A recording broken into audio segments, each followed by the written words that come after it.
Good day, everyone. My starting point is the MoLA publications that have appeared in the last 2 decades or so. These mainly describe archaeological excavations that took place in the previous 2 decades from the 1980s. Physical evidence has been integrated with economic, social, and political background material, thanks to the numerous contributors involved, and in particular, documentary research by Tony Dyson and Chris Philpotts. The coverage of single houses has been broadened out by synthetic studies based on archaeological evidence, for example, of religion and of mortuary behaviours in London and nationwide. So, the 500 or so years before suppression were a period of religious transformation, where the tempo and trajectories changed, and archaeology has illuminated particular aspects of that religious change. Put simply, we could suggest that the physical archaeological evidence has been especially telling as regards the following: chronological and spatial development in church, cloister, and precinct, burials in church and cloister and in attached cemeteries, material culture, diet, and running through all these, the interaction of the sacred and secular, religious and laity, for of course medieval life was not neatly separated into religious versus secular domains. And finally, the epilogue, the impact of the suppression. In this selective review, I'm going to use the MoLA publications as a sample of the numerous London religious houses, plus some more recent fieldwork. I'm ignoring pre-conquest foundations, the Minsters and Benedictine houses, Westminster, St. Paul's, etc., and the suppression. And I'm leaving aside the huge data sets for diet and human health and disease. Osteological evidence for London nunneries is Don Walker's subject today.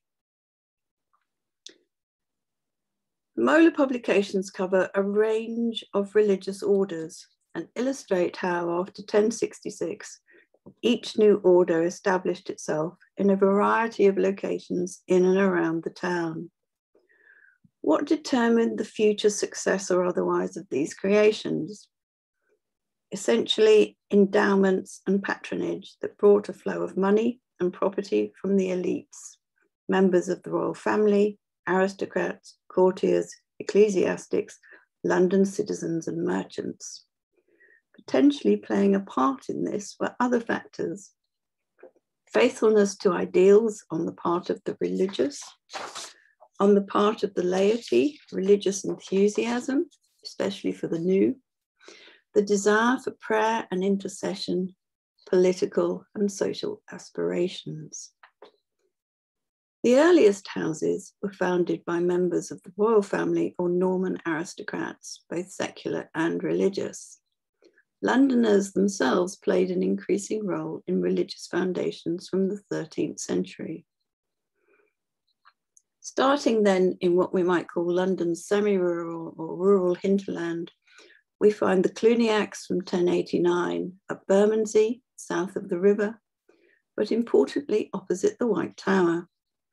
The reclusive Savignacs, later Cistercians, at Stratford Langsong from 1135, and the Augustinians at St. Mary Merton from about 1117.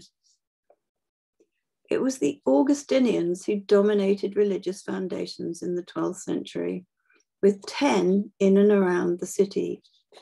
Holy Trinity Priory for canons was the first religious house to be established inside the walls in 1107-8. Outside the walls, hospitals were attached to, for example, St. Mary without Bishopsgate, with houses for women at Clerkenwell and Holywell. 2 military orders established their English headquarters in London: Templars and the Knights Hospitallers at Clerkenwell, unique establishments with churches on a very different plan. The arrival of the preaching friars in the 13th century saw 7 orders squeezing houses inside or immediately outside the walls, plus the minoresses, nuns of St. Clair, without Aldgate. Nick Holder's study of 7 of London's medieval friaries, published in 2017, draws together the archaeological evidence for these. And the 14th and 15th centuries saw the foundation of colleges of secular priests and almshouses or hospitals. In this period, there were a few notably large foundations by kings and courtiers. 3 have had substantial excavations: St. Mary Grace's, the London Charter House, and Sion. The new foundations for the 12th century caused a building boom. Temporary timber buildings used in the establishment phase have been discovered at Bermondsey and St. Mary Clerkenwell.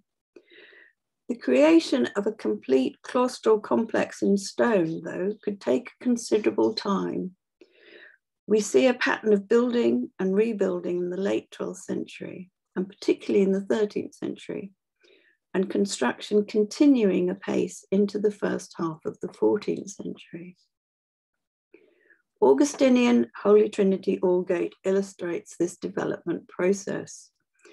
It was the richest of London's monastic houses, founded by Queen Matilda, wife of Henry I. 2 of King Stephen's children were buried there. The 12th century church, shown in dark red, was large and impressive, but the building programme continued up to circa 1350, shown in light blue. Rural Merton, in contrast, less than half a day's journey from the city, had more space to play with than Holy Trinity. It had a large precinct and adjacent home farm. A well-endowed and important Augustinian house, Henry III was a frequent visitor. Large-scale excavations here demonstrated a massive rebuilding and expansion programme in the 13th and 14th centuries. The main cloister, including the chapter house and the church, were rebuilt in the 13th century. The church was then extended to 110 metres long by a new presbytery and lady chapel in the 14th century. The earliest urban and suburban hospitals were part of the same pattern of elite patronage. 12th century foundations included leper hospitals, for example, St. James, Westminster, and St. Giles. St. Giles, like Holy Trinity Aldgate, was founded by Queen Matilda, wife of Henry I.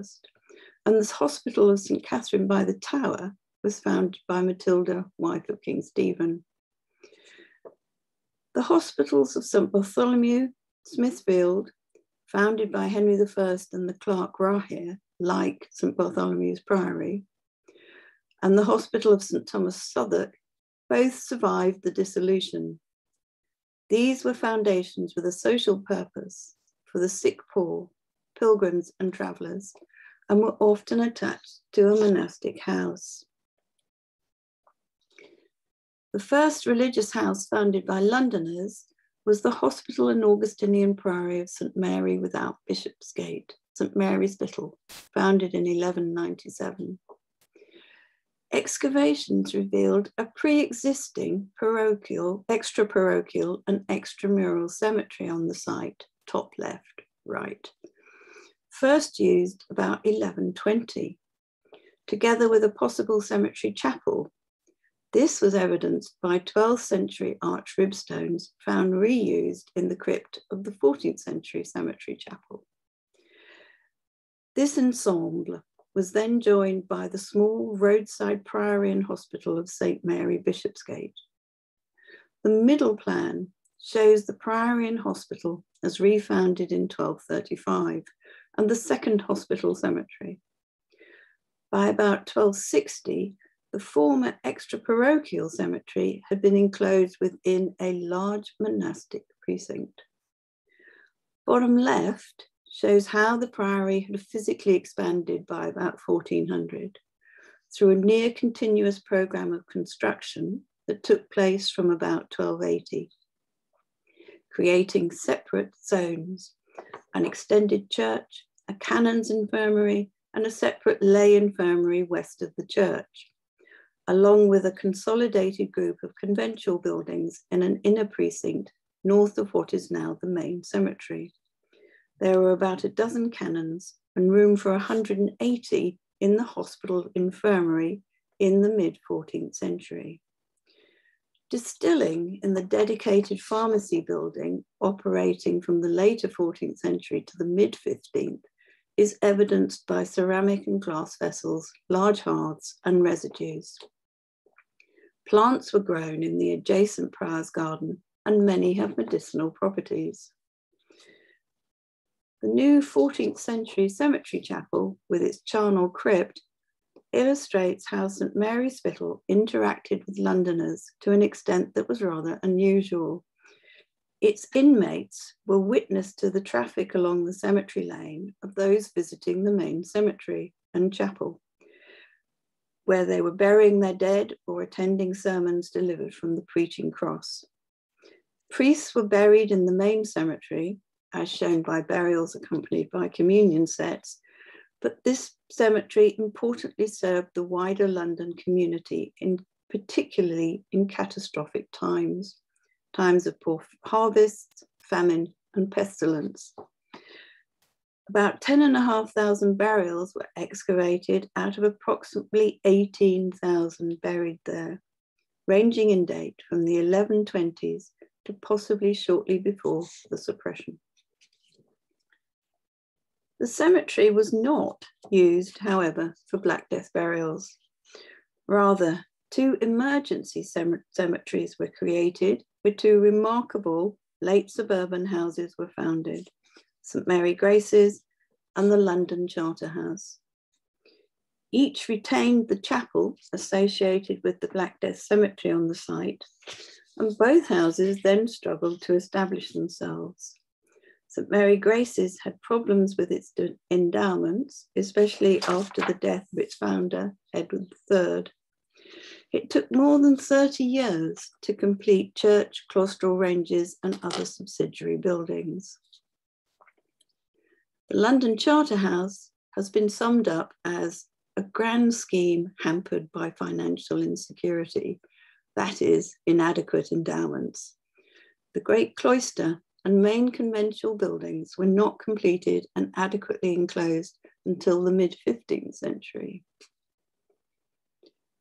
A third great house founded after the Black Death has been extensively archaeologically investigated, with the results to be published shortly. Henry V founded the Brigittine Nunnery of Sion, close to the Sheen Charterhouse and Sheen Palace, creating a powerhouse of prayer for the Lancastrian dynasty. It took until the 1480s to recruit the full complement of 60 sisters and 25 brothers, and they were frequently well connected. Sion was the wealthiest nunnery in England and the 10th richest religious house in 1539. It was a double house with segregated female and male communities, resulting in a very distinctive plan. The sisters' ranges were to the north of the church, the brothers' ranges to the south. The church was shared. The sisters had a raised choir in the eastern and central part of the church. The brothers' choir was at ground level at the west end. Passages against the north and south walls of the church accommodated brick-lined graves for the community, whose names we do know. What then of the older, long-established religious houses in the 200 years before the suppression? Generally well endowed compared to other English houses, as consumers and landlords, they were affected by economic and social changes in this period. Many, old and new, proved successful at consolidating their position and securing further endowments. Wealthy Londoners were prepared to pay for burial within their churches and for prayer and intercession. As the burials and chapels at St Mary Grace's illustrate, Combining the excavated plan and burials with details recorded by the heralds in the 1530s allowed us to suggest how the interior was laid out and where particular individuals were disposed. We can see from the archaeology that monastic clerks of works were busy after the mid-14th century. A rare example of architectural designs being replicated at more than one site is provided by the later 14th century nave arcades, windows, and tracery patterns in the churches of St. Mary Spittal and the new foundation of St. Mary Graces. So, as suggested by Mark Samuel, who has done so much to reconstruct London's lost monastic buildings, the same, possibly royal, master mason may have worked at both. These examples of late medieval church and cloister layouts illustrate examples of ongoing building works after circa 1350, and some contrasting stories. Holy Trinity Aldgate here has a new West End and bell tower, constructed probably in the second half of the 14th century, and perhaps not much work thereafter. This could be attributed to its documented increasing financial problems in the 15th century. At St. Mary Spittal in the 1360s and 1370s, as well as a lady chapel having been added to the East End, the South Aisle had been expanded to provide more space for daily masses for benefactors. At St. John Clerkenwell, we can see work on the rectangular church completed under Prior Thomas Dockwra, the bell tower or steeple, and Dockwra's own chapel added in the 1520s. And lastly, the nunnery of St. Mary Clerkenwell. It was poorer than other London nunneries and had accommodated bed and board Corrodians from about 1200. In financial difficulty from the late 13th century, nevertheless, the church was rebuilt in the last quarter of the 15th century, shown here, still with the parish in the South Aisle and a north high choir for the nuns. The cloister was also then rebuilt. This rebuilding was funded by indulgences and by patrons, and interestingly from rents from the leased tenements within the precinct, near the gates, north and south of the cloister, on this pre-dissolution reconstruction plan. There were at least 17 tenants in the precinct in 1489 to 90, contributing 10% of the annual income of the house, and 14 tenants in 1523 to 4, but paying rather more, whereas there were only 11 nuns at that date. St. Mary also accommodated industry in the form of roof tile kilns in the 15th century near the gatehouse. Access to inner precincts might be restricted, but the laity were present in numbers, not only buried within the church or close by. Bed and board Corrodians and other lay people might occupy or lease property within precincts. Tenements have been revealed by archaeology, often within particular zones, together sometimes with industrial or craft activities that may have been commercial, not just to supply the house. At the Franciscan nunnery of the Minoresses, tenements have been excavated along the access lane. A number of aristocratic widows are known to have retired to live within the nunnery's precinct from the mid-14th century into the 16th. At St. John Clerkenwell on the left, we can see the palatial inner court to the north, and to the south, in the outer precinct, houses and gardens leased by people connected with the Order of St. John. On the right, St. Mary Spittal illustrates how close lay people might be living to the religious core, for an apartment seems to have been created in the south transept arm of the church. And we can see here the final stage of the development that had begun in the 14th century in the outer precinct of an organised arrangement of tenements along the cemetery lane, timber-framed houses for servants and/or Carodians and/or for rent. Living in the tenements to the south of the cemetery were a coppersmith or bell founder and a blacksmith. Near or at gates was a common location for tenants, as again here at St. Mary's Spittal. At Bermondsey, MoLA's excavations recovered evidence for a range of manufacturing activities within the precinct, notably metalworking. These 3 hands from 2-part moulds are probably lead master forms for the manufacture of figurines on site or at another centre. These, plus bone waste from bead making, presumably rosary beads, and buckle moulds demonstrate the production of items for the monastery and or for sale.